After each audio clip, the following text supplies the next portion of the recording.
Have you ever worked hard, earned money, and still felt like it disappeared faster than you could control? And how an ancient city built thousands of years ago could still teach you how to master money better than most modern advice? Not through formulas or numbers, but through stories that expose how people think about wealth. That is exactly what the book The Richest Man in Babylon does. And at the center of it all is a simple truth. Money flows toward discipline and away from ignorance. Long ago, in Babylon, the most prosperous city of the ancient world, there lived a chariot maker named Bansir. He wasn't just good at his craft, he was the finest chariot builder in the entire city. His work was admired, his orders were constant, and his income was more than respectable. Bansir was not lazy or careless. On the contrary, he worked relentlessly. Day after day, he labored to support his home, his wife, his children, and the comforts he believed a successful man deserved. By all logic, he should have been wealthy. Yet somehow, he wasn't. No matter how much silver passed through his hands, it never stayed there. His purse was always empty, and true wealth remained out of reach. Bansir dreamed of freedom, of a life without constant worry. But deep down, he began to believe the gods simply did not intend that life for him. Then one day, everything changed. Bansir learned that one of his childhood friends, once an ordinary boy, no smarter or more gifted than the rest, had become the richest man in all of Babylon. Richer even than the king himself. His name was Arkad. Confused and desperate, Bansir sought out his old friend. Swallowing his pride, he asked Arkad to teach him the secrets of money, knowledge powerful enough to finally give him the life he had always imagined. Arkad smiled and shared the lesson that had changed everything for him. The first reason he had become wealthy, Arkad explained, was simple but rarely followed. He paid himself first. Most people, Bansir included, did the opposite.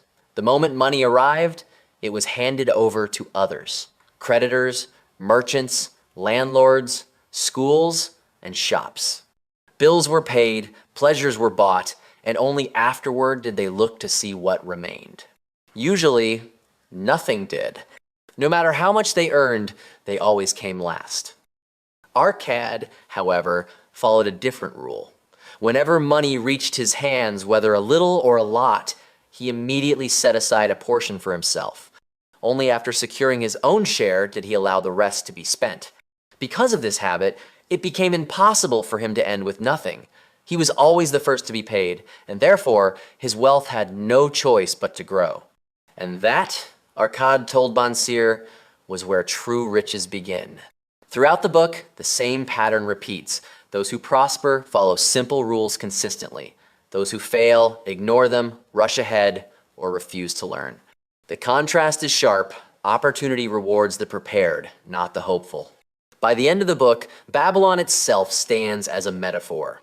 A city made rich not by gold alone, but by knowledge passed from one generation to the next.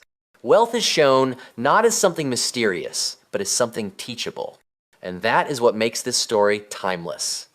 What this story teaches you today, the world has changed. The principles have not. Money still follows discipline. Debt still punishes ignorance. And wealth still grows through patience, control, and learning.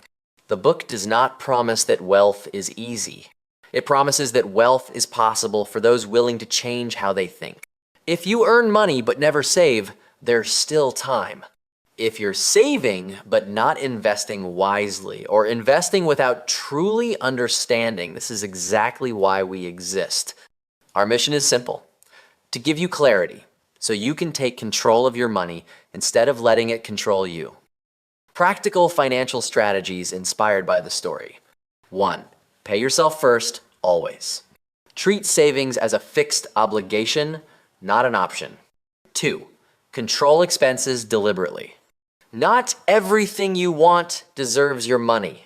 3. Invest in knowledge continuously. The mind is the most profitable asset you own. The story of Babylon is not about gold. It is about behavior repeated over time. If this story helped you see money differently, support the channel. Like the video, subscribe, and stay with us for more timeless wisdom applied to modern life. Thank you for listening, and I'll see you in the next video.